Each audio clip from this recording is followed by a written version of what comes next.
एक कटोरी सब्जी 20 चपातियां। सब्जी लेने बाजार आई प्रीति ने जब महंगाई के चलते सब्जियों के दाम सुने तो चौंक कर सब्जी वाले से बोली, भैया सब्जी है या सोना? अरे तुम लोगों ने तो लूट मचा रखी है, सब्जी बेच रहे हो या अफीम? मैडम जी, हमें कौन सा शौक है इतनी महंगी सब्जी बेचने का, लेकिन जब पीछे से ही महंगी मिलेंगी तो हम भी वही दाम देंगे ना। हमें तो खुद कुछ नहीं बचता इस काम में, इससे अच्छा तो अफीम ही बेच लेते। बस बस बातें ना बनाओ, 2 सब्जी और सारी सब्जियां सिर्फ 250 ग्राम ही देना। प्रीति महंगाई के चलते बहुत ही थोड़ी सब्जी लेकर घर आती है और जैसे ही घर आकर फ्रिज में सब्जियां रखती है, वहां रात की दाल और सब्जी पड़ी देखकर उसका खून खौलता है। लो देख लो, इन लोगों के लिए सब्जियां बनाओ और ये ऐसे ना खाकर बर्बाद करते हैं। इस महंगाई में ये खराब सब्जी मेरे दिल को कितना दर्द दे रही है मुझे ही पता है। प्रीति बेचारी महंगाई का रोना रो रही थी। तभी उसकी सास माला वहां आकर उससे बोलती है, अरे बहू आ गई तू बाजार से? अच्छा एक काम करियो, आज आलू गोभी की सब्जी बना लियो रात में, बहुत मन है आज आलू गोभी खाने का। माँ जी गोभी पता है 100 रुपए की आधा किलो आ रही है, इतनी महंगी सब्जी खाने का मन कैसे कर जाता है आपका? ऐसा है, मेरे खाने पीने पर अपनी गंदी नजर न मार, पैसे मेरे बेटे विवेक के हैं, तेरे दहेज के नहीं।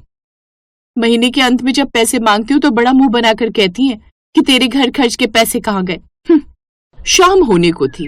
प्रीति रात के खाने की तैयारी कर रही होती है और गलती से उससे सब्जी में ज्यादा मिर्ची डल जाती है। लेकिन अब महंगाई के चलते सब्जी दोबारा बनाना उसके लिए मुश्किल था, इसलिए वो रात के खाने पर यही सब्जी परोसती है। साथ में वो घर वालों के अनुसार 20 रोटी बना लेती है। रात के समय माला, उसका बेटा पीयूष और प्रीति खाने पर बैठते हैं, जहां एक कटोरी में सब्जी होती है और प्लेट में चपातियां देखकर पीयूष बोलता है, ये क्या, आज एक कटोरी सब्जी? तो मैंने लगता है सब्जी कम पड़ जाएगी 20 चपातियों के साथ। देख ले बेटा, अब ये भरपेट खाना भी ना खिलाएगी हमें। अरे आप लोग खाओ ना, रोज रोज मेरे खाने की बुराई करते रहते हो, कभी कुछ तो कभी कुछ। अरे मुझे भी बुरा लगता है, और एक कटोरी सब्जी है ना, कम पड़े तो बोलना। प्रीति को इमोशनल होता देखकर माला और पीयूष आगे कुछ नहीं बोलते, लेकिन खाना शुरू करने से पहले ही घर की डोरबेल बजती है। दरवाजा खुलने पर सामने माला की बहन सुमन होती है, जो अपना सामान लेकर उसके घर कुछ दिन रहने आती है। सुमन को साथ हाथ मुंह धोकर पहले खाना खाने के लिए बोलते हैं।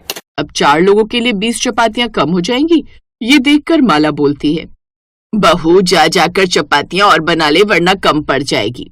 माँ जी खाना तो शुरू करो, कुछ कम नहीं होगा, और होगा तो मैं तुरंत बना दूं। प्रीति की बात मानकर सब खाने लगते हैं। पहला निवाला खाते ही सभी के चेहरे का रंग बदल जाता है। ये इतनी मिर्ची, अरे यार, लेकिन कुछ बोलो तो इसका फिर मुंह बन जाएगा कि मेरे खाने की बुराई कर रहे हैं।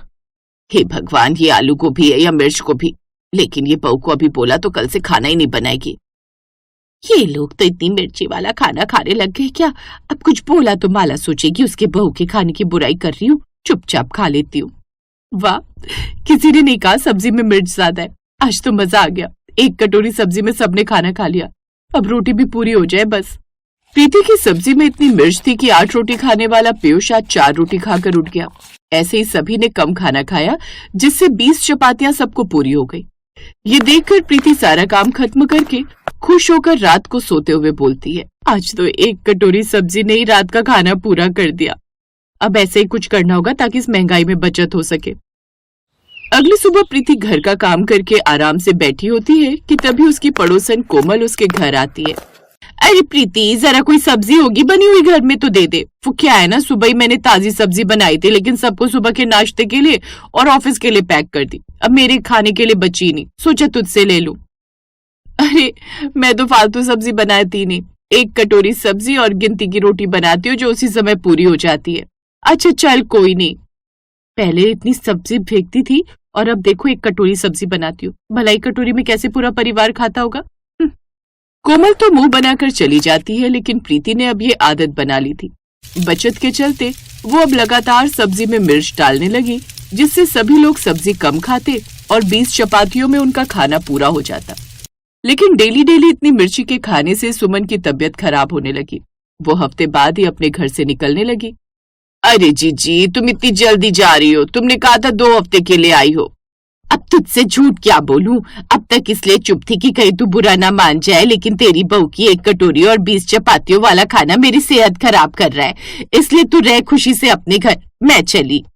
सुमन की बात सुनकर माला को बुरा लगता है, लेकिन वो अपनी बहन को जाने देती है। उसी शाम जब प्रीति रसोई में खाना बनाने की तैयारी कर रही थी तो माला पानी पीने के लिए वहां आती है और वो प्रीति की बात सुन लेती है। अरे वाह प्रीति, तूने तो 200 रुपए की सब्जी से ही 1 हफ्ता निकाल लिया। कहाँ पहले 1000 रुपया लग जाता था। सही है, 1 कटोरी सब्जी से पूरा घर खाना खा लेता है और रोटी भी गिनती की बनती है। मासी जी के जाने के बाद अब रोटी भी 20 में से भी बच जाए करेगी। उसको मैं सुबह पराठे बनाकर दे दूंगी, जिससे और बचत होगी। माला ये सुनकर दबे पांव वहां से अपने कमरे में चली आती है। अच्छा बहू, तो तू ये सब बचत के चलते कर रही है। मुझे लगा तेरे से गलती से रात के खाने में तेज मिर्च डल जाती है, लेकिन इसने तो हद कर दी। अब देखती हूँ कैसे तेरी 20 रोटी और 1 कटोरी सब्जी आज रात के खाने को पूरा करती है। रात होती है। प्रीति 1 कटोरी सब्जी और गिनती की 20 चपातियां बनाकर खाने की टेबल पर रखकर अपनी सास और पति को बुलाती है। दोनों के आते ही घर के दरवाजे की बेल बजती है, जहाँ पर प्रीति की पड़ोसन कोमल और आसपास के होती हैं। उनके घर में आते ही माला कहती है, अरे आओ आओ, तुम सब सोसाइटी के जागरण की बात करने ही आई होगी ना। हाँ काकी। खैर कोई नहीं, अभी हम खाना खा रहे थे, तुम सब भी आओ। नहीं नहीं काकी, आप खाओ। मैंने सुना है प्रीति गिनकर सब्जी रोटी बनाती है, क्या फायदा, आपको कम पड़ जाएगा। नहीं नहीं भाभी, ऐसे कैसे कम पड़ जाएगा, आप आओ खाना खाओ। अरे इतने सारे लोगों को कैसे पूरी होगी 1 कटोरी सब्जी और 20 चपाती। वैसे सब्जी में मिर्च है, क्या पता सब 1 तो चपाती खाए। प्रीति डरते हुए सबको खाना डालती है। माला और पीयूष तो आज 2-2 रोटी ही खाते हैं, लेकिन बाकी सब पेट भरकर खाने में लगे होते हैं और नतीजा कुछ ही देर में रोटी और सब्जी खत्म। प्रीति जरा सब्जी रोटी और लाना, तुमने बड़ी अच्छी सब्जी बनाई है। हाँ हाँ, बहुत तीखी, हम तो ऐसा ही खाना पसंद करते हैं। वो क्या है ना, मुझे नहीं पता था आप सब आएंगे, इसलिए मैंने अपने परिवार के अनुसार खाना बनाया था। मैं अभी बनाकर लाती हूँ। प्रीति रसोई में जाकर अब बहुत सारी सब्जी बनाती है। सब खाने में लगे होते हैं। आधे घंटे में उसकी 1 हफ्ते की बचत एक बराबर हो जाती है। सब खाना खाकर माला से बात करके अपने अपने घर जाती हैं। तो वहीं प्रीति रसोई में अपनी सब्जी का खाली थैला देखकर उदास हो जाती है। तभी वहाँ माला आती है। बहू, क्या हुआ, तेरी बचत पानी में गई? कैसी बचत माँ जी? वो तो मैं इतने सारे बर्तन देखकर परेशान हूँ। झूठ, तू अपनी सब्जी के थैले को देखकर परेशान है, क्योंकि तूने बचत के चलते हमें 1 हफ्ते से मिर्च वाला खाना खिलाया और अब तीखा खाने वाले लोगों में तेरी सब्जी कम पड़ गई। तो माँ जी क्या गलत किया मैंने? बचत होगी तो घर के काम ही आती ना। अब 1 कटोरी सब्जी और 20 चपाती में हमारा गुजारा हो रहा था ना। असल में बचत नहीं, नुकसान हुआ बहू। तेरा पति 1 हफ्ते से भरपेट खाना नहीं खा रहा, तेरी सास भी मिर्च के कारण खाना कम खा रही है और तू खुद भी कम खाना खा रही है। ये बचत नहीं होती बेटा। जब परिवार के लोग अपनी खुराक कम कर लें तो उसको गरीबी कहते हैं, और हम लोग इतने तो बेहतर हैं कि 3 समय भरपेट खाना खा सके। बोल, है ना? जी माँ जी, आपने सही कहा, प्लीज मुझे माफ कर दो। माला की बात से प्रीति को अपनी गलती समझ आती है। उस दिन के बाद से माला अपनी 1 कटोरी की सब्जी को बंद कर सबके लिए भरपेट खाना बनाती और इतना खाना बनाती कि सबका पेट भरने के बाद खाना बर्बाद ना हो, जिससे उसकी बचत भले ही ज्यादा नहीं होती, लेकिन उसका परिवार भरपेट खाना खाकर तंदुरुस्त रहता है।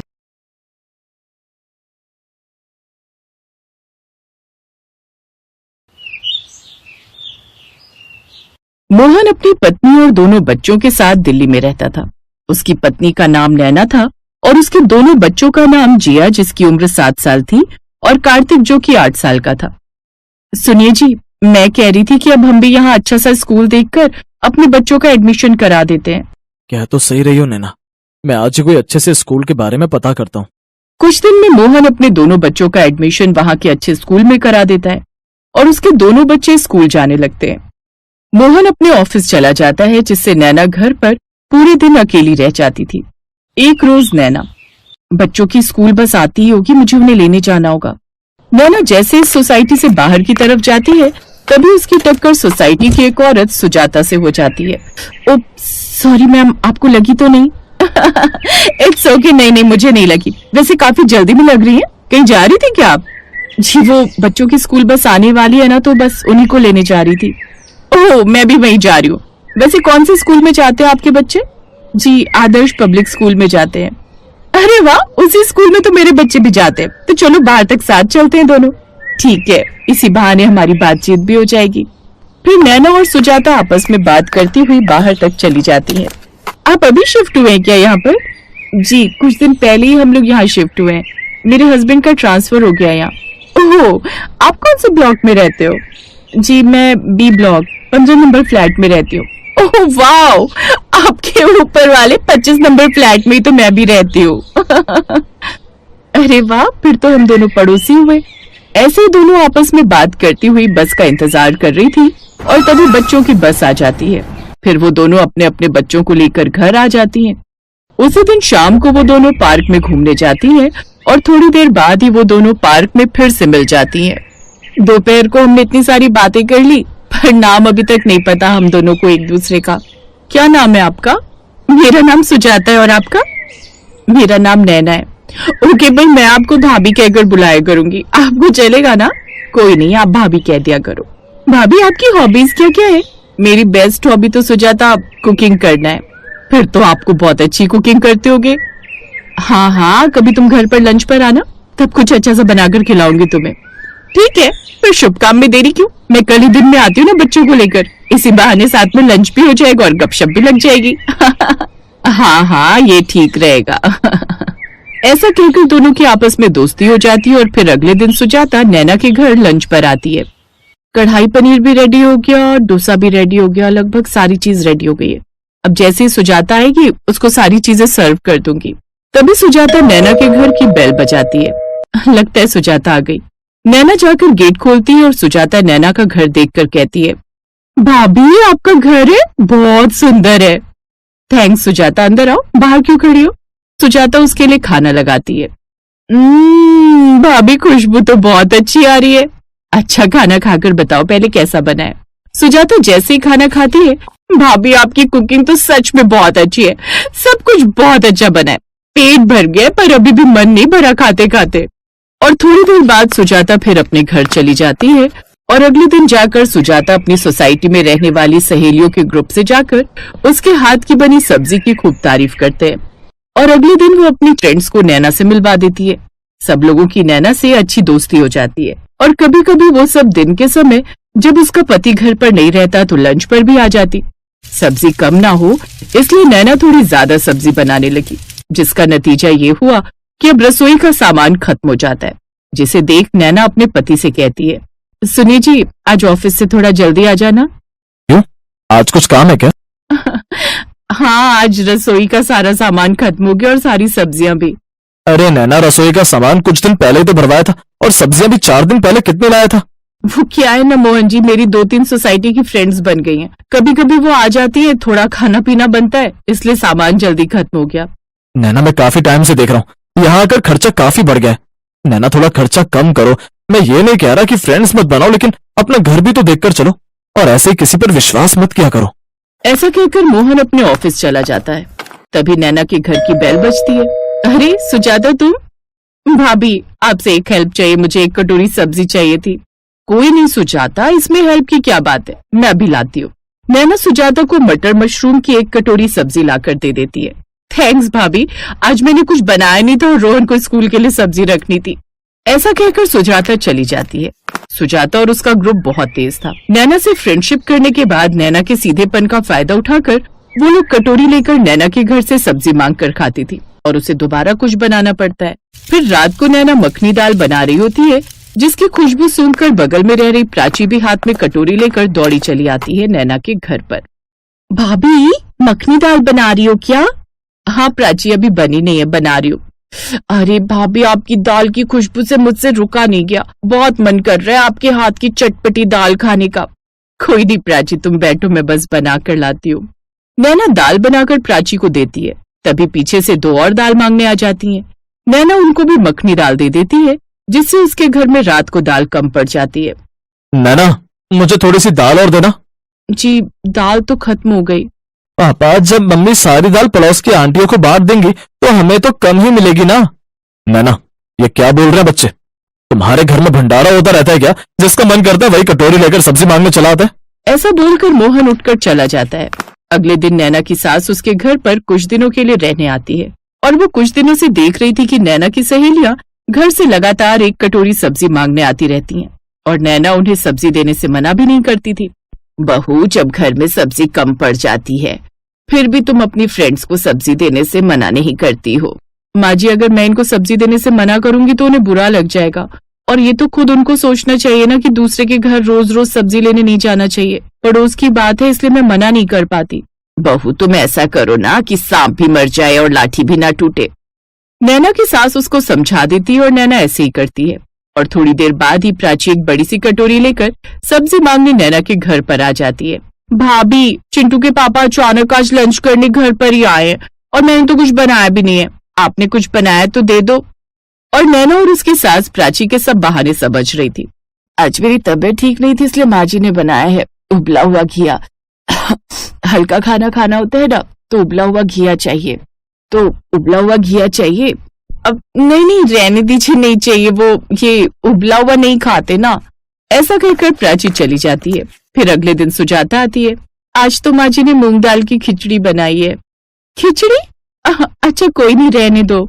ऐसे ही कभी करेले तो कभी तोरी, जिससे वो कटोरी खाली लेकर ही लौट जाती।